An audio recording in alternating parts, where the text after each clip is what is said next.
Hello friend, welcome to the channel solution. आज के इस वीडियो में हम बात करने वाले हैं basic summary of the lobe of the cerebral cortex and their function का। इसके पहले वीडियो में हमने बात किया था डिटेल से कि अलग अलग लोब कौन कौन से हैं और उन लोब्स का अपना एक स्पेसिफिक डेजिग्नेटेड वर्क क्या है। यहाँ पे हमने ये देखा था कि आपके पूरे ब्रेन को दो हेमिस्फीयर में डिवाइड किया गया है, लेफ्ट हेमिस्फीयर और राइट हेमिस्फीयर। हर एक हेमिस्फीयर में रेस्पेक्टिवली 4 लोब पाए जाते हैं। 4 लोब कुछ इस तरीके से थे। आपका पहला था फ्रंटल लोब, दूसरा था आपका पैराइटल लोब, तीसरा था टेम्पोरल लोब और चौथा था आपका ऑक्सीपिटल लोब। अब हम ये क्या करने वाले हैं कि इन इंडिविजुअल लोब के अंदर और कौन कौन से सब सेक्शंस होते हैं और उन सब सेक्शन का अपना एक इंपॉर्टेंट काम क्या क्या होता है। ये टेबुलर फॉर्म में है, इसलिए आपके मेन एग्जाम में, सेमेस्टर एग्जाम में काफ़ी काम आएगा। इसको आप मेमोराइज कर लीजिए। अगर आप डाउनलोड करना चाहते हैं विद इन दी ऐप या फिर इसके एमसीक्यूज को पार्टिसिपेट करना चाहते हैं तो सॉल्यूशन फार्मेसी का मोबाइल ऐप डाउनलोड करके स्टोर टैब में जा करके ह्यूमन एनाटॉमी एंड फिजियोलॉजी के कोर्स को ज्वाइन कर सकते हैं। सबसे पहले हम देखना शुरू करते हैं आपके फ्रंटल लोब का। फ्रंटल लोब में अलग अलग सब एरिया हैं। जैसे पहला सब एरिया है आपका primary motor area. Primary motor area का क्या फंक्शन है भाई, अब नाम से स्पष्ट है। कई बार ऐसा होता है कि चीज़ें आपको आपके नाम से ही समझ में आने लगती हैं। यहाँ पे लिखा है प्राइमरी मोटर एरिया। हमने classification of autonomic nervous system में ये देखा था कि मोटर नर्व और सेंसरी नर्व दो अलग अलग तरह के बेसिक फंक्शन होते हैं नर्व के। तो मोटर मतलब जो कि आपके जो मैसेज है उसको लेकर के जा रहा है उस पर्टिकुलर पार्ट में, कहाँ से, आपके ब्रेन से। तो यहाँ पे प्राइमरी मोटर एरिया का मेन फंक्शन क्या होगा, वॉलेंट्री मूवमेंट। अब यहाँ पे वॉलेंट्री मूवमेंट का क्या मतलब है, हर एक मतलब को समझते जाइए, ये मत सोचिए कि वीडियो कितना लंबा होगा। वॉलेंट्री मूवमेंट कहने का मतलब है जब कभी भी कोई भी मूवमेंट आपके इच्छा के अनुरूप हो, यानी कि जब आप चाहें तब उसका मूवमेंट हो, तो वो कहलाता है वॉलेंट्री मूवमेंट। और यहाँ पे जब आप बात करते हो वॉलेंट्री मूवमेंट की तो यहाँ पे आपके स्केलेटल सिस्टम आ जाते हैं। भाई अगर आप अपने हाथ को ये ऑर्डर दें कि उठो और कुछ चीज़ को पकड़ करके लेके आओ, तभी वो उठेगा और पकड़ करके लेके आएगा। ऐसा तो कभी होगा नहीं ना कि आपकी मर्जी के बिना ये उठे और कोई भी चीज़ को कुछ करना शुरू कर दे। ये मतलब आपके कंट्रोल में है, दैट इज़ वॉलेंट्री मूवमेंट। वैसे ही चलना फिरना का काम हो गया।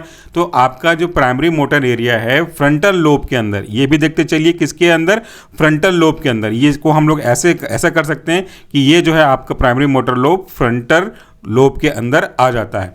तो इसका काम भी देख लिया। इसके बाद इसी फ्रंटल लोब के अंदर दूसरा सेक्शन है pre motor area. Pre motor area क्या क्या काम करता है, इसका जो मेन काम है वह है learn motor skill for sequential movement. भाई देखिए मूवमेंट जो है वो या तो step by step unit process हो सकता है या तो फिर बैच प्रोसेस यानी कि कंटिन्यूअस सिंक्रोनाइज्ड वे में, सिक्वेंशियल वे में, दोनों तरीके से हो सकता है। अब आप कदम ताल की बात करते हो, आप हाथ पैर के मूवमेंट की बात करते हो, आप सिक्वेंशियल एक कदम बढ़ा के आगे कदम रोक तो नहीं देते हो, आगे बढ़ता है। तो जो आपका प्री मोटर एरिया है वो ये मोटर स्किल को सीखता है, लर्न करता है कि आगे एक स्टेप उठाने के बाद आगे कौन सा सिक्वेंशियल मूवमेंट मुझे स्टेप लेना है, वो इसको जज करता है। उसके रेस्पेक्ट में आपके जो भी एक्टिविटी है under control of voluntary movement उसको फैसिलिटेट करने का काम करेगा। दूसरा हो गया हमारा प्री मोटर एरिया। आगे चलते हैं तो देखिए तीसरा है आपका प्री फ्रंटल एरिया।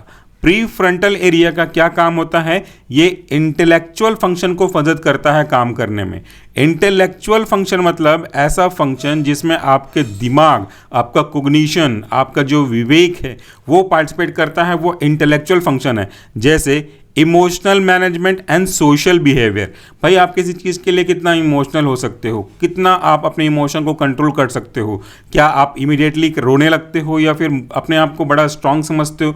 तो वो जो पूरा का पूरा इमोशनल का मैनेज करना है, आउटबर्स्ट होने देना है या नहीं होने देना है, उसका पूरा जो मैनेजमेंट है वो आपका pre frontal area under the lobe of frontal lobe ये काम करता है। और सोशल बिहेवियर मतलब आपका जो अपना एक नेचर है जिसको आपने बना के रखा है, उसी को तो लोग बोलते हैं कि ये इस नेचर का है, खड़ूस है, हंसमुख है, ये है। तो आपका अपना एटीट्यूड लोगों के रेस्पेक्ट में कैसा है वो सोशल बिहेवियर कहलाता है और उसको कंट्रोल करता है आपका प्री फ्रंटल एरिया।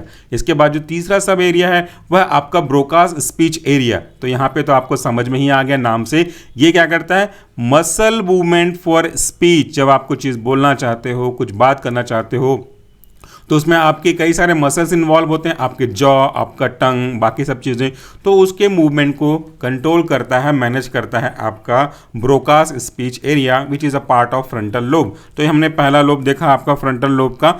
दूसरा जो लोब है वह आपका पैराइटल लोब। इसके दो अलग सब सेक्शन हैं। पहला है आपका सेंसरी एरिया। सेंसरी एरिया आपने ऊपर देखा था ना मोटर के रिस्पेक्ट में, अभी यहाँ पे सेंसरी के एरिया के रिस्पेक्ट में आप देख रहे हो।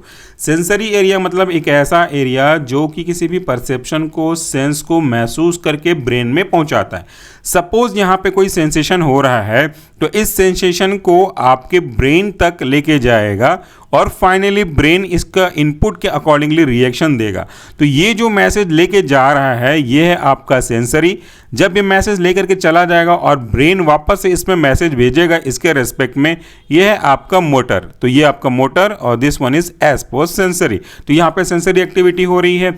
ये क्या करेगा, receive impulse from the somatic sensory area. जहाँ जहाँ से सेंसरी एरिया है वहाँ से सेंसेशन को बोल सकते हैं, एक्सेप्ट करेगा और कैरी फॉरवर्ड करेगा आपके सेंट्रल नर्वस सिस्टम की ओर।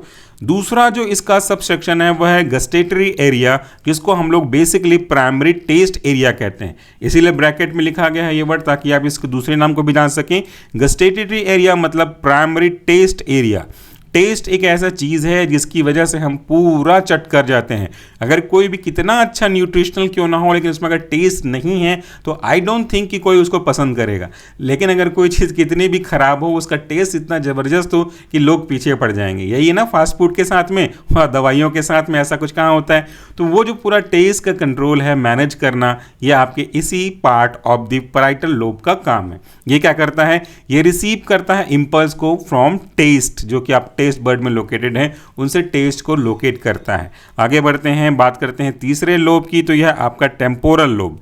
टेम्पोरल लोब के भी 3 सबसेक्शन है। पहला है आपका olfactory area, this is the most important one under this temporal lobe. ये क्या है ऑल्फैक्टरी एरिया का काम, रिसीव इंपल फॉर स्मेल। जो खुशबू आती है, जो बदबू आता है, उसमें डिफ्रेंशिएट कैसे हो पाता है। वो आपके लिए खुशबू है तो किसी और के लिए बदबू है, किसी और के लिए बदबू है तो हो सकता है आपके लिए खुशबू हो। फ्रेगनेंस का अलग अलग टेस्ट होता है, किसी को कोई पसंद नहीं, किसी को कुछ बहुत पसंद है। तो वो जो टेस्ट है स्मेल के रेस्पेक्ट में, वो आपके इसी ऑल्फैक्टरी एरिया के द्वारा कंट्रोल होता है, उसी के द्वारा इंपल्स रिसीव होते हैं। दूसरा है आपका ऑडिटरी एरिया, जो कि नाम से फिर से क्लियर कर देगा। ऑडिटरी मतलब सुनना। आप रिसीव करते हो, इंटरप्रेट करते हो इम्पल्स को, किसके रेस्पेक्ट में, साउंड के रेस्पेक्ट में। अगर आप ये मेरा लेक्चर सुन रहे हो तो आपको मेरे ख्याल से मेरी आवाज़ बैठ चुकी होगी कि ये इस चैनल के इस टीचर का आवाज़ है। अगर फ्यूचर में कभी आपको कहीं फ़ोन पे मेरी ही जैसी आवाज़ सुनाई दे तो आपके दिमाग में एक रिकॉल करने की एबिलिटी होगी कि रिकॉल करेगा कि ये आवाज़ तो मैंने शायद कहीं सुनी है। वैसे ही कई चिड़िया, हर एक चिड़िया का बोल लीजिए, कई चिड़िया क्या बोलते हैं, हर एक चिड़ियाओं का, पक्षियों का अपना अपना एक स्पेसिफिक आवाज़ होता है जो आप उसको सुनते ही जान जाएंगे कि ये इस चिड़िया का है। वैसे ही आवाज़ के रिस्पेक्ट में व्यक्ति के पर्सनालिटी का डेवलपमेंट, आवाज़ सुन करके व्यक्ति को रिकॉग्नाइज करना, ये सब ऑडिटरी एरिया का काम है, जो कि आपके इसी टेम्पोरल लोब से जुड़ा हुआ है। तो इसको अपन आगे देखते हैं। इसके बाद जो अगला सेक्शन है वह आपका सेंसरी स्पीच एरिया। भाई स्पीच एरिया है तो डेफिनेटली वो बोलेगा ही, तो इंटरप्रिटेट करता है, परसीव करता है स्पोकन वर्ड्स को। क्या आप बोल रहे हो, किस तरीके से बोल रहे हो, किस स्पेसिफिक वर्ड्स, लहज़ों को एम्फेसाइज कर रहे हो, उसको एहसास के रूप में समझने का, प्रोसेस करने का काम इसी सेंसरी स्पीच एरिया का है। तो देखिए आपके ब्रेन का हर एक पार्ट, हर एक लोब के अंदर सब सेक्शन कितना महत्वपूर्ण है। और मैंने उस समय भी कहा था कि ये सारे फंक्शन को याद रखना बहुत आवश्यक है, क्योंकि जब आप फार्माकोलॉजी में आगे पढ़ोगे हायर सेमेस्टर में, तो फिर आप एपिलेप्सी के बारे में भी पढ़ेंगे। वहाँ पर ये लोब और उनका फंक्शन बहुत काम आने वाला है आपके। आखिरी में बढ़ते हैं हमारे नेक्स्ट लोब, जो कि लास्ट लोब है, वह ऑक्सीपिटल लोब का। तो उसके 2 सबसेक्शन है। पहला है आपका विजुअल एरिया, दूसरा है आपका विजुअल एसोसिएशन एरिया। तो विजुअल एरिया को देखते हैं। विजुअल एरिया मतलब जो आप देख रहे हो उसके रेस्पेक्ट में अगर हम बात करें तो वो विजुअल एरिया हमारा कहलाता है। ये क्या करेगा, रिसीव करेगा और इंटरप्रिटेट करेगा आपके इम्पल्स को, परसेप्शन को, और इसके रेस्पेक्ट में आपकी एक्टिविटी को पूरा करेगा। वैसे ही जो हमारा अगला है वह है विजुअल एसोसिएशन एरिया, जो इसको इसके काम करने में आपकी थोड़ी सी मदद करेगा। तो ये था हमारा 4 lobe, frontal lobe, parietal lobe, temporal lobe और ऑक्सीपिटल लोब। साथ में उनके रेस्पेक्टिवली सब एरिया के बारे में भी देखा और उनका डेजिग्नेटेड, असाइंड या नेचुरल वर्क क्या होता है उसके बारे में भी हमने शॉर्ट में बात किया। डिटेल वीडियो अगर आप चाहेंगे तो उसके पहले एक वीडियो को आप रेफर कर सकते हैं। अदरवाइज डाउनलोड करिए सोशल फार्मेसी का मोबाइल ऐप सारे लेक्चर आपको साथ में मिलेंगे, इनके नोट्स भी मिलेंगे, जो पीडीएफ आप देख रहे हैं यहाँ पे वो भी मिलेगा। साथ में पूरे टॉपिक के ऑनलाइन एमसीक्यूज भी आपको मिलेंगे। चाहे वो टॉपिक हमने अभी कवर नहीं किया है तो भी एमसीक्यूज पूरे ऑलरेडी मेरे खत्म हो चुके हैं, तो आप उसको यूज़ कर सकते हैं। इस तरीके से आज का वीडियो यहीं पर खत्म होता है। Thank you so much for watching इस वीडियो। नमस्कार, टेक केयर।